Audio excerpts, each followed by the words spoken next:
ओम शांति।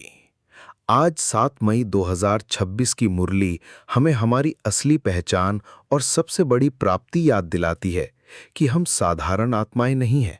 हम ब्रह्मा मुख वंशावली ब्राह्मण हैं और हमें बाप द्वारा ज्ञान का तीसरा नेत्र मिला है। इसका मतलब है कि हम चीजों को वैसे नहीं देखते जैसे दुनिया देखती है, बल्कि सच्चाई को पहचानने की क्षमता हमारे पास है। ओम शांति। तीसरा नेत्र शब्द बहुत पावरफुल है। इसका प्रैक्टिकल मतलब क्या है? तीसरा नेत्र यानी अंडरस्टैंडिंग, रियलाइजेशन, क्लैरिटी। दुनिया आंखों से देखती है, हम ज्ञान से देखते हैं। दुनिया शरीर को सच मानती है, हम आत्मा को सच मानते हैं। यही फर्क है। मतलब परसेप्शन बदल गया। हाँ, पूरी रियलिटी बदल जाती है।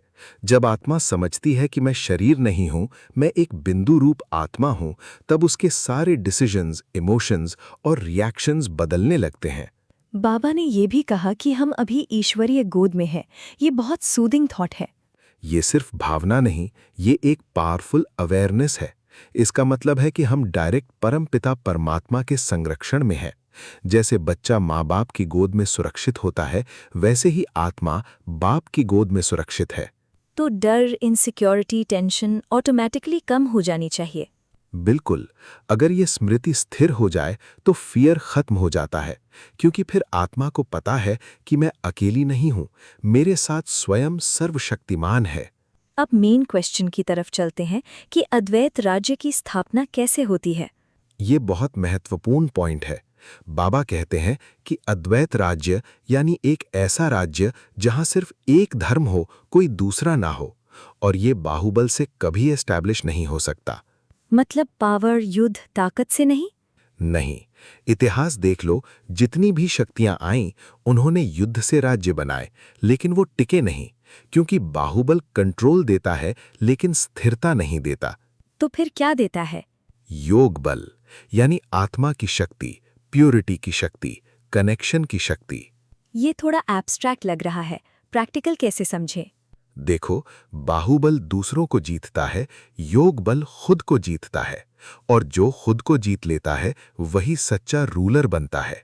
तो self mastery is the key. Exactly. जब आत्मा विकारों से मुक्त होती है, तब वो नेचुरली पावरफुल बनती है। और ऐसे आत्माओं से ही एक शुद्ध, स्थिर, पीसफुल वर्ल्ड बनता है। बाबा ने एग्जाम्पल भी दिया कि कुछ शक्तियां मिलकर दुनिया पर राज कर सकती हैं, लेकिन वो लॉ नहीं है।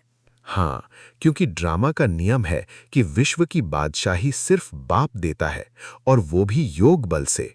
ये कोई पॉलिटिकल या मिलिट्री प्रोसेस नहीं है, ये स्पिरिचुअल ट्रांसफॉर्मेशन है। तो हम अभी क्या कर रहे हैं?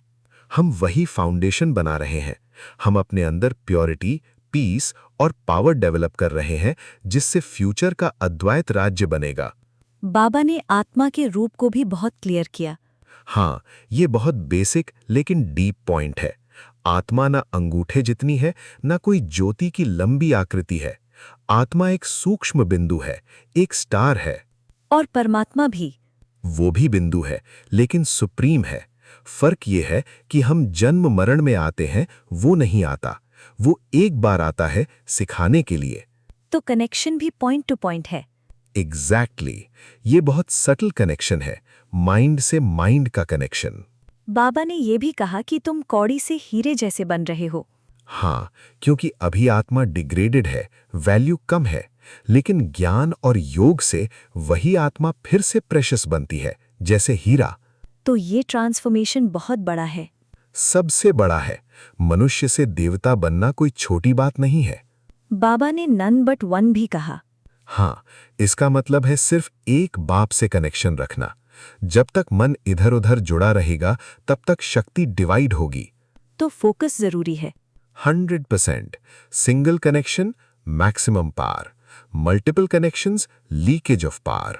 अब एक प्रैक्टिकल पॉइंट, हम कैसे जाने कि हम सही जा रहे हैं? 3 साइंस हैं। पहला, मन शांत हो रहा है। दूसरा, रिएक्शंस कम हो रहे हैं। तीसरा, अटैचमेंट कम हो रही है।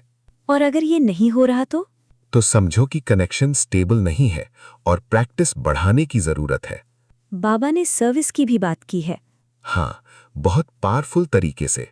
हम सिर्फ अपने लिए नहीं पढ़ रहे, हम पूरी दुनिया के लिए पढ़ रहे हैं। हमें रूहानी हॉस्पिटल और यूनिवर्सिटी खोलनी है, यानी लोगों को हीलिंग और नॉलेज देना है। मतलब दूसरों को भी रास्ता दिखाना है। एग्जैक्टली। खुद बदलो और दूसरों को भी बदलने में मदद करो, यही सच्ची सेवा है। और ये जो कहा कि जो बाप के लिए करता है उसे 21 जन्मों का फल मिलता है। हाँ, डायरेक्ट ईश्वर अर्थ किया हुआ कर्म मल्टीपल रिटर्न देता है, इनडायरेक्ट कर्म लिमिटेड फल देता है। तो इन्वेस्टमेंट कहाँ करना है ये क्लियर है। बिल्कुल क्लियर। आज की धारणा क्या है? दो मुख्य बातें। पहला, अपनी इस अमूल्य जीवन को रूहानी सेवा में लगाना। दूसरा, जो भी करो उसे ईश्वर अर्थ करके सफल बनाना। और वरदान? सर्व आकर्षणों से मुक्त होकर एक रस स्थिति में रहना, तभी अतीन्द्रिय सुख का अनुभव होगा। स्लोगन भी प्रैक्टिकल है। हाँ, बुद्धि की लाइन क्लियर रखो, तब दूसरों के भाव भी समझ में आएंगे। तो आज की मुरली का सार?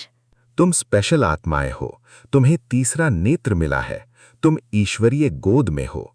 अब योग बल से खुद को बदलो और दुनिया को बदलने में योगदान दो। ओम शांति। ये नॉलेज रिस्पॉन्सिबिलिटी भी है।